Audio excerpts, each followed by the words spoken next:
Welcome back to another daily installment in Animaniaugust.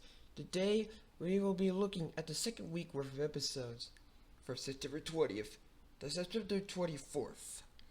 The second week that the show was aired on television on Fox Kids. Episodes 6 to 10 in particular. So, let's take a look at all we've got to look at from this time period. Before episode 6 even starts, we're greeted with a parody of the film Flipper. It's a rather short parody, and if you've never seen the film, like I haven't, then it probably makes no sense. It's basically just them at sea just singing. It's not really anything special. I mean, if you had seen the film, it's probably hilarious, but I haven't, so moving on. The intro gag for episode 6 is cockamamie, which of course has them with googly eyes and a warped background. Temporary insanity. This is an episode where we first really get to meet the CEO, and I also think this is the first time he was ever referred to as Thaddeus Plots. This episode has the Warners, after Thaddeus Plots gets annoyed with calls, the Warners take over, and, well, they do an even worse job than Thaddeus. Thing is that the Warners, well, they can't even argue who gets the phone. So it definitely leads to a bunch of tricks.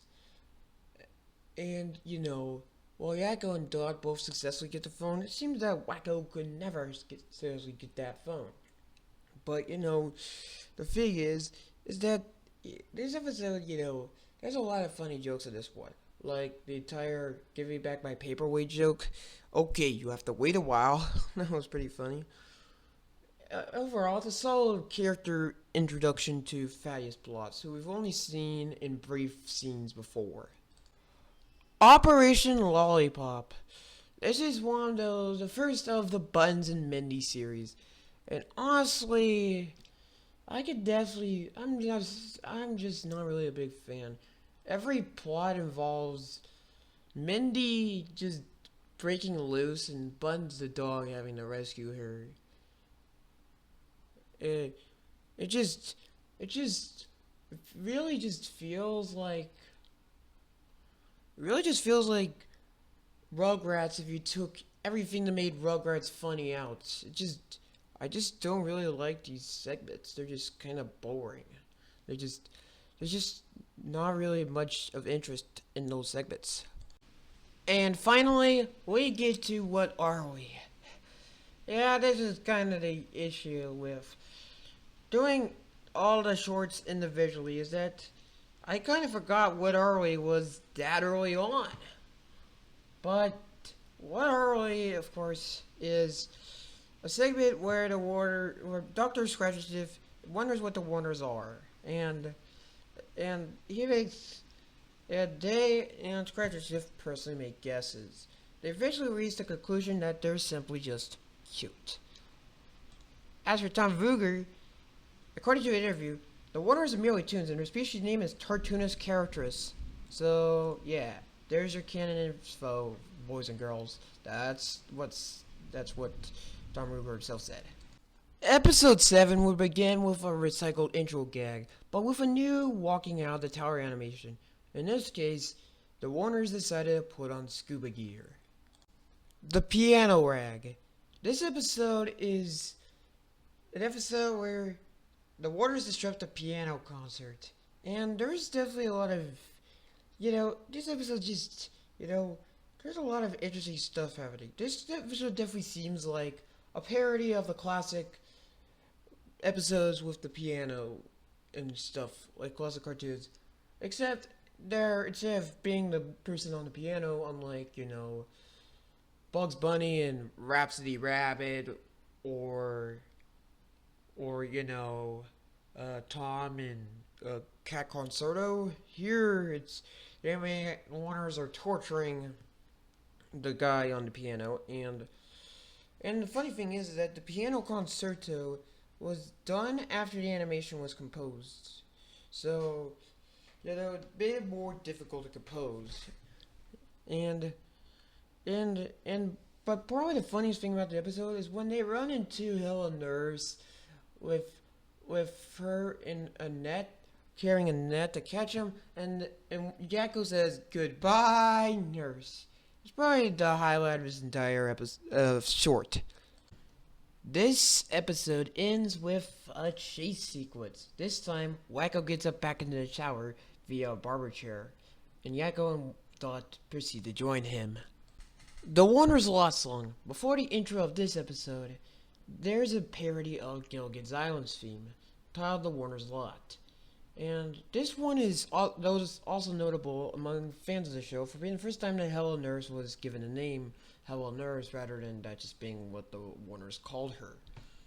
Honestly, it's another send-up of a TV show I haven't really watched, so I don't really get the joke or jokes here. But this is the episode where we get to meet Colin, the Randy Beeman kid, for the first time. And the first segment is about how he tells how about Randy Beeman's mom once had a dream she was eating a giant marshmallow. Okay, bye. Okay, really. That's what he really says in this, after he tells the story every time, is, okay, bye. That's probably what really is the icing on the cake for these things. When Rita met Runt, this is kind of a modernization of those Looney Tunes cartoons where those stray animals are trying to get new owners. In this case, you have Rita, an all-perceiving cat, and Runt, a dog who's meant to sound like Dustin Hoffman's character from Rain Man. Of course, as the two different characters, their dynamic, definitely, it definitely kind of does work, but,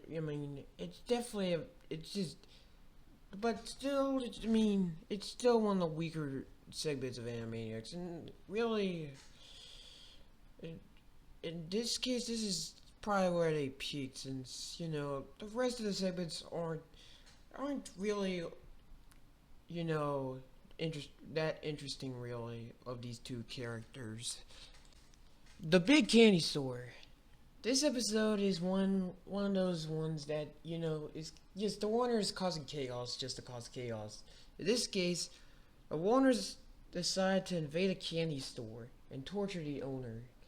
Honestly, there's a lot of references in this one, including a parody of a song from Willy Wonka and the Chocolate Factory at one point. Honestly, the funniest part of this episode is at the very end, when he turns the owner into a giant candy rabbit, and Yakko says, "Wait till I get to the creamy filling." Honestly, this episode's okay. It's not one of their best, but it's okay. We then return once again to the Colin, the Randy Beeman kid, who returns with a melting ice cream cone to talk about how Randy Beeman's aunt reacted to whatever was licking her feet. Notably during this one, he draws a smiley face on his ice cream cone while it disappears. As he attempted to lick it, the ice cream dropped to the ground. And, well, really, every other Colin Randy Beeman has unique pieces of animation.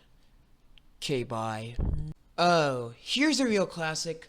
Bumby's Mom, a Slappy the Squirrel short. And this one, of course, is a send-up of Bambi. More specifically, the infamous scene where Bambi's mom gets shot. In this case, this is a parody called Bumby the Dearest Deer. And Slappy the Squirrel and her nephew, Skippy the Squirrel. It's in the cinema to see it. After Bumby's mom gets shot dead, Skippy the Squirrel cries. And it continues crying. But Slappy decides to make Skippy meet Bumby's mom so that Slappy can prove to Skippy that cartoon characters never die. I really do like a lot of the stuff about it. not just the entire thing about parenting Bambi's mom's infamous death, but also the fact that just the old just the old person banner between Bumby's mom and Slappy Squirrel, and just and the ending where they're on an airplane and the in-flight movie is Old Yellow, and well, if you've seen Old Yeller, you know what's gonna happen. You know that stuff's gonna happen again. Honestly, this is just a hilarious send-up, and I definitely do recommend this one.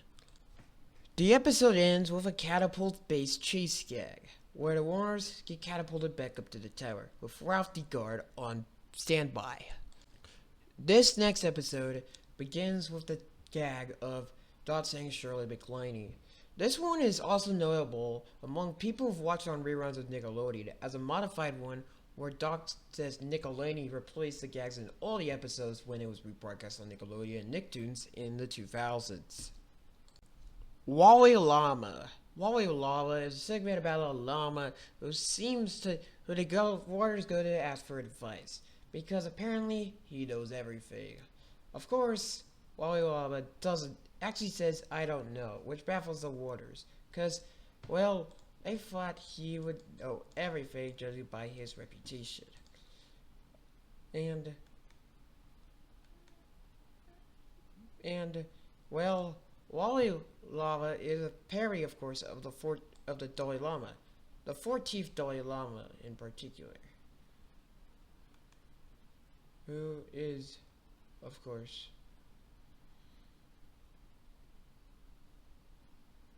himself,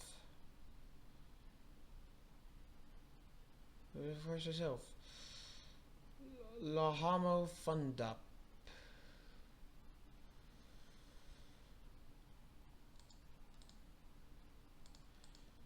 And of course, Shirley MacLaine fittingly also makes a cameo as a parody of her belief in reincarnation, fitting with the gag at the beginning of the episode. And, well, this one is definitely very hilarious. It's definitely a pretty funny send-up of a really just funny send-up of just Buddhism, and as we'll eventually see in another episode, this would be the last time that Animaniacs parodies our origin. Where rodents there? Pinky the Brain decided to go visit Switzerland to, tick off the UN. This one, of course, is just really just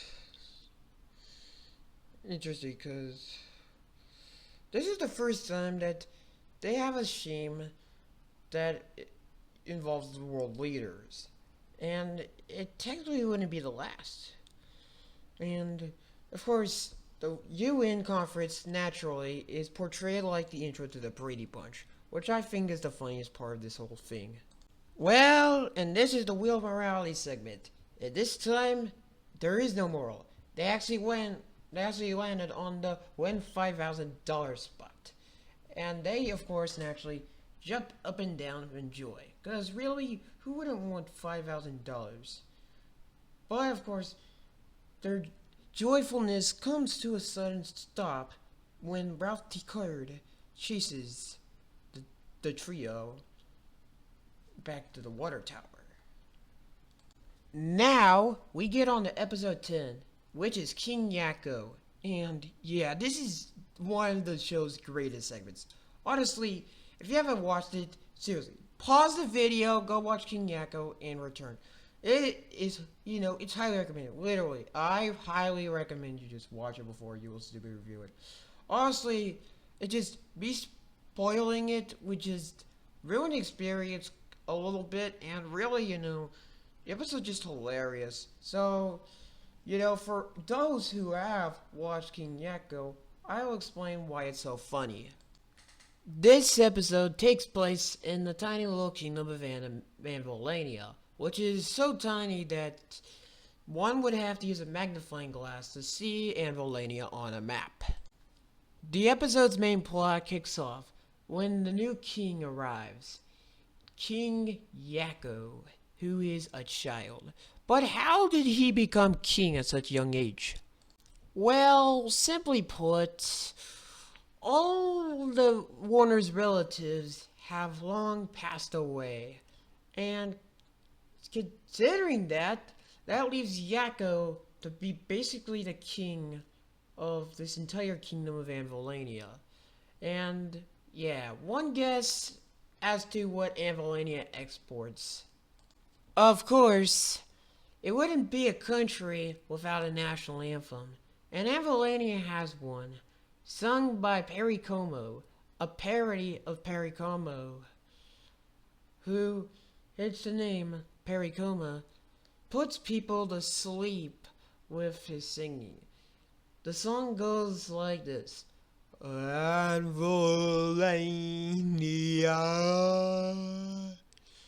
Anvilania, Anvilania. Of course, on one that fateful day, Yakko was coronated with as protector of the anvil. Of course, Anvilania definitely does love their anvils. And of course, knowing Yakko Warner, would be the first order he would do as king? What would be his first order? He has total executive authority over everybody. What would be his first order? Naturally, Yakko makes crazy faces. But all is not fun and games in Anvilania, as there is an evil dictator, who we're just gonna call Mr. Tater, decides that because that a child's taken over Anvilania, it must be super easy for him to take over and become the new king or dictator of Anvilania, and thus get access to a ton of anvils. But of course, the Animaniacs, of course, being the Animaniacs, know better than to fear him because, well, they're the Warner Bros. And the Warner Sister Dot. They're smarter than to be scared of him. The episode also has a lot of great running gags, like the polka dots gag, where mentioning polka dots would say polka dot as a dot water, and polka music would start playing and everybody would start dancing. I even really like this cameo of Belle and the Beast. Of course, the legally distinct cameo of Belle and the Beast, so to speak, but it's still quite obviously them. This gag is just repeated so many times throughout the episode. It's one of those gags that is repeated alongside the Anvilania anthem. And this episode is a hoot. Just really. It is definitely worth watching. I mean, if you haven't watched it and you watched through now, then seriously, I kind of spoiled some of the best stuff. And you should really watch it right now.